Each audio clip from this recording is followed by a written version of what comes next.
Здесь сегодня нахожусь в качестве спикера, буду рассказывать о том, как филиалы открывать, как ими управлять.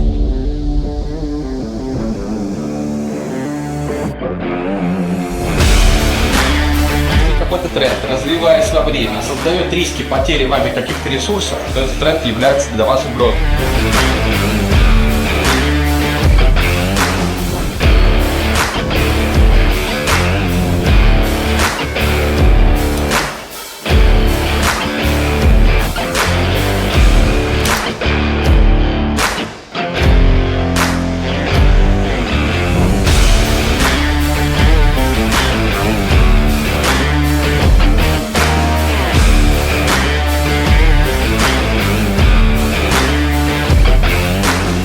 Желание участников не смотреть на то, что рынок падает, удержать его сможем только мы.